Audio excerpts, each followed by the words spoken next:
বাজান আমার জীবনে আমি 5টা ছেলের মাথায় পাগড়ি দিয়েছিলাম টাঙ্গাইল জেলা বাজান এলেঙ্গা থেকে পশ্চিমে একটা মাদ্রাসায়।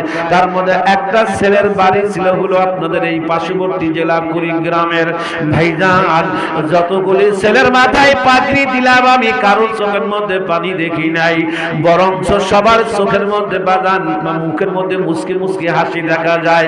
কিন্তু দুঃখজনক হলো সর্বশেষ যেই ছেলেটার মাথায় আমি পাগড়ি ধরলাম বাজান, মাথায় পাগড়িটা যখন পরিধান করাইতেছি ওর চেহারার দিকে তাকায় দেখি রে বাবা দুই চোখ দিয়া বৃষ্টির মতো পানিগুলি জর্জর জর্জর জর্জর করে পড়তেছে। আমি আশ্চর্য হয়ে গেলাম, হাইরে কত বন্ধুর মাথায় পাগড়ি দিলাম ওদের চোখে তো পানি নাই, এই ছেলেটার চোখের মধ্যে পানি কেন? নিশ্চয় কোনো কারণ আছে। এ ভাইরা আমার, সভাপতি যখন বার্ষিক রিপোর্ট শোনাইতেছেন, আয় ব্যয়ের হিসাব শোনাইতেছেন, আমি ছেলেটাকে টান দিয়ে নিয়ে আমার বাম পাশে নিয়ে আসলাম, ওর মাথাটা কাঁধে নিয়ে কানে কানে জিগাইছি রে বাজান সকল বন্ধু পাগড়ি নাই, সমস্ত বন্ধুর চোখের মধ্যে পানি নাই, সমস্ত বন্ধুর মুখের মধ্যে হাসি, কিন্তু বাবা তোমার চোখের মধ্যে পানি কেন? তুমি আমাকে একটু খুইলা বলো। এই কথা যখন বলছি ভাই, এই ছোট্ট বাচ্চারা আমার গলা ধরে ফিকে ফিকে কাঁদতেছে, আমার গলা ধরে গলাটা আর ছাড়ে না, মাথাটা আমার বুকের মধ্যে দিয়ে কাঁদতেছেন। আমি আমার জিগাইছি বাবা তোমার কান্নার কারণ কি? তুমি আমাকে একটু মেহেরবানি করে বলো। ছোট্ট ছেলেটা ডাক দিয়া হুজুর কত বন্ধু পাগড়ি নিল, সকালবেলা ওদের মা আসছে, ওদের বাবা আসছে, ওদের মা এসে ওদেরকে কোলের মধ্যে উঠাইয়া নিল, ওদেরকে চুমো খাইলো, কত কিছু কিনে দিল। হুজুর আমি সকালবেলা থেকে নিয়ে রুমের মধ্যে বসে রইলাম, আমার বাবাও আসলো না, আমার মাও আসলো না, হুজুর আমার কেউ নাই, কে আসলো না, আমাকে কে কোলে নিবে, কে চুমো খাবে? আমি কইলাম কেন তোমার মা বাবা কিসের জন্য আসলো না? ছোট্ট ছেলেটা ডাক দিয়া হুজুর আমার বাবা জীবনে আর কোনোদিনও আসবে না। আমি কইলাম কেন আসবে না? বলে আমার মা আমার বাবা চিরজীবনের মতো বিদায় নিয়ে কবরে চলে গেছে।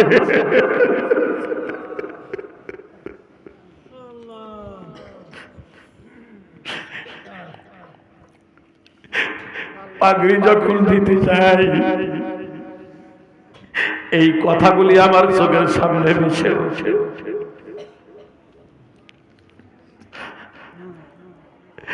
কথা আমার শেষ, বয়ান আমার শেষ। আমি শুধু বুঝাইতে গিয়ে এটাই আপনাদেরকে বলছি বাজান, কোরআন মানুষকে কেমনে দামি বানায়। ছেলেটা আমার গলা ধরে বলে হুজুর কারণ এখানে শেষ নয়, আর একটা কারণ আছে। বলে কি? বলে হুজুর আমার এই জবানটা তোতলা ছিল, আমি সবক দিতে পারতাম না, আমাকে হুজুরা পিটাইতো। আমি বললাম তোমার জবান তো ক্লিয়ার দেখতেছি, ক্লিন পরিষ্কার, বাদাম তোমার জবানে তো কোনো তোতলা নাই, কোনো জড়তা নাই।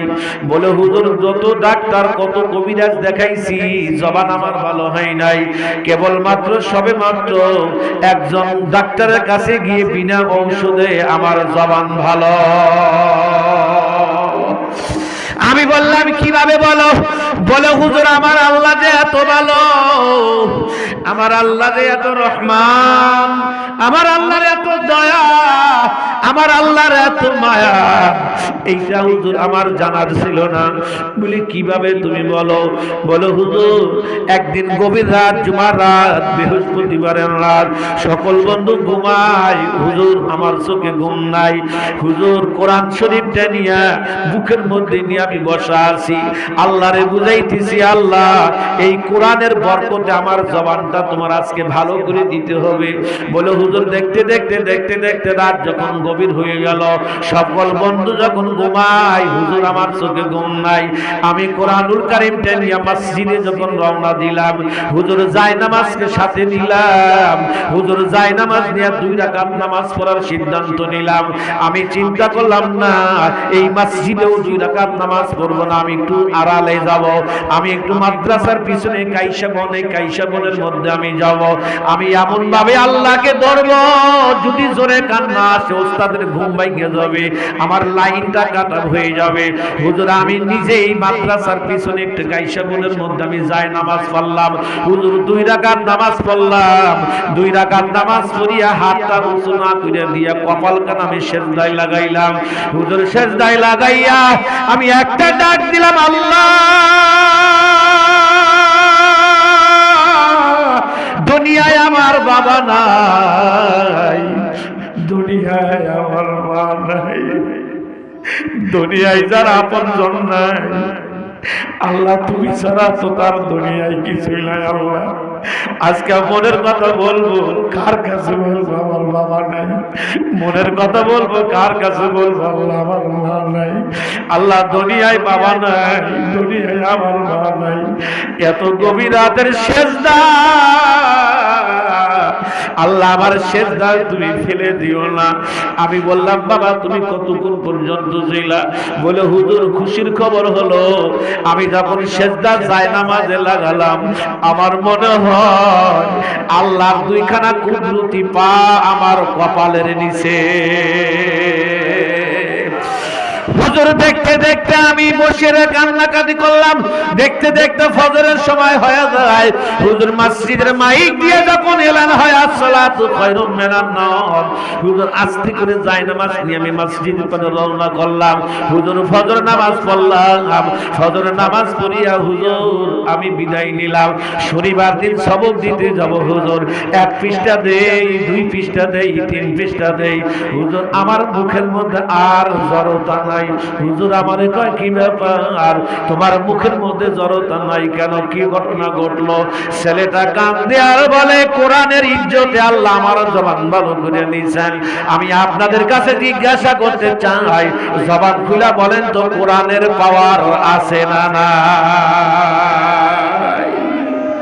আজকে খুশি হইলাম যে এই গ্রামে এত সুন্দর একটা মাদ্রাসা, নিবিড় পল্লী অঞ্চল, এই কোরআনের চর্চা করার জন্য 2টা ছেলে 3টা ছেলে পাগড়িও নিল।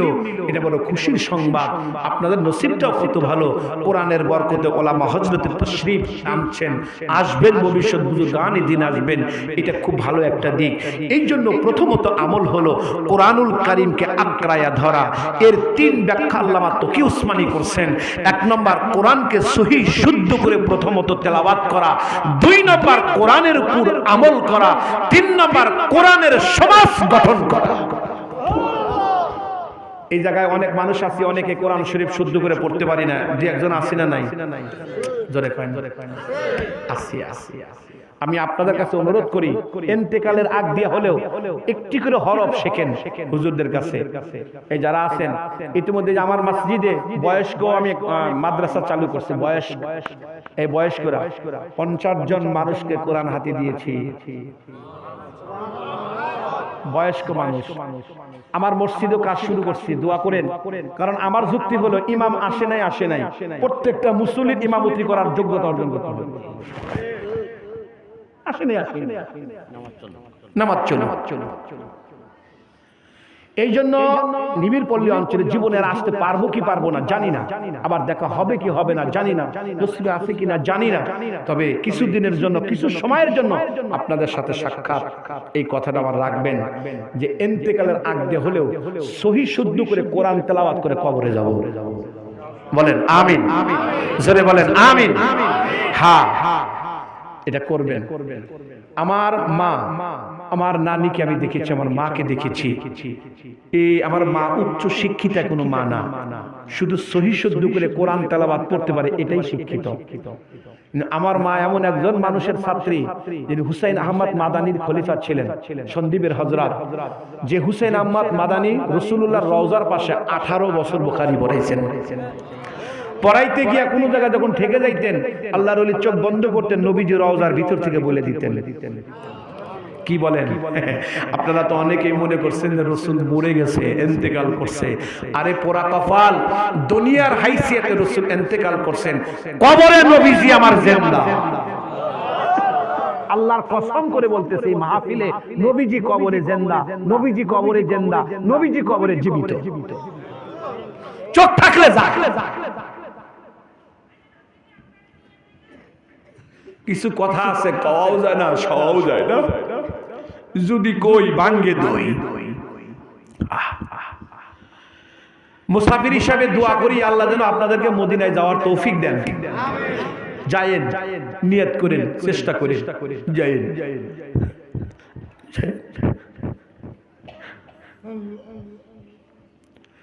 মোহাব্বত ছাড়া কখনো সম্ভব না। 2 নাম্বার হলো নবীজির সুন্নাত, কথা বলাই শেষ। মানুষ হওয়ার জন্য 1 নাম্বার আমল হলো আল্লাহর কালামকে আঁকড়াইয়া ধরা। সুবহানাল্লাহ কোন। 2 নাম্বার আমল হলো নবীজির সুন্নাত অনুযায়ী আমল করা। নবীজিকে মহব্বতের সাথে রাসূলুল্লাহর মহব্বত সিনার মধ্যে ধারণ করা। ভাইজান কিতাবের মধ্যে পড়েছি হুসাইন আহমদ মাদানী রাহমাতুল্লাহ আলাইহি শুরু জীবনে উনি কাঁদতেন কাঁদতেন কাঁদতেন কাঁদতেন। হজের মৌসুম যখন আসতো হুজুর 2 চোখের পানি ছেড়ে দিয়ে কাঁদতেন। বিবি কইতো কাঁদো কেন? উনি বলতো বিবি রে এখন হাজিরা কোথায়? বলতো আরাফায়। এখন কোথায়? মুজদালিফায়। এখন কোথায়? জামারায়। এখন কোথায়? তওয়াফে। এখন কোথায়? মদিনায়। উনি বলতেন আর কাঁদতেন, কিন্তু টাকা পয়সা ওনার কাছে ছিল না, একটাই পুঁজি চোখের পানি। কিতাবে লেখেন এই চোখের পানি আল্লাহ এতই পছন্দ করছেন 18 বছর মদিনার পাশে রাখছেন। ওনার জীবনে যাচ্ছে উনি নবীর রওজাকে এত মহব্বত করছেন, ভালোবাসছেন। বাজান রওজা শরীফ যখন ঝাড়ু দিতেন, মদিনা শরীফ যখন পরিষ্কার করতেন, উনি কোনো লাকড়ি নিতেন না, কাপড় নিতেন না, উনি ওনার দাড়ি দ্বারা রওজা শরীফ পরিষ্কার করতেন। আমি কি বুঝাইতে পারছি? কি দ্বারা? দাড়ি দ্বারা উনি পরিষ্কার করতেন। আল্লাহ পাক আমাদেরকে বোঝার তৌফিক দান করেন। বলেন আস্তাগফিরুল্লাহ রাব্বি মিন কুল্লি জামবি ওয়া আতুবু ইলাইহি লা হাওলা ওয়ালা কুওয়াতা ইল্লা বিল্লাহিল আলিয়্যিল আযীম। বাজান আজকের আলোচ্য বিষয় সংক্ষিপ্ত এটাই দিলাম। আমি জানতেছি অনেক কষ্ট হচ্ছে, আবেগে কোনো কিছু হয় না, আবেগ দিয়া ইসলাম চলে না। আমি বয়ান করতেছি এই মুহূর্তে আমার একটু গরম লাগছে, কিন্তু আপনারা যারা বসে আছেন কত কষ্ট হইতেছে আপনারাই বুঝতেছেন। অতএব আর 1 ঘন্টা বয়ান যে করব করা যাবে না তা না, কিন্তু সামনে আমাদের ফজর, সারা রাত ব্যাপী মাহফিলের চাইতে ফজর নামাজের 2 রাকাতের সুন্নাতের দাম আছে না নাই যেন বলেন। এই জন্য আমি আপনাদের কাছে দোয়া চাচ্ছি, যদি ভবিষ্যতে কোনোদিন সুযোগ হয় তখন না দেখা যাবে।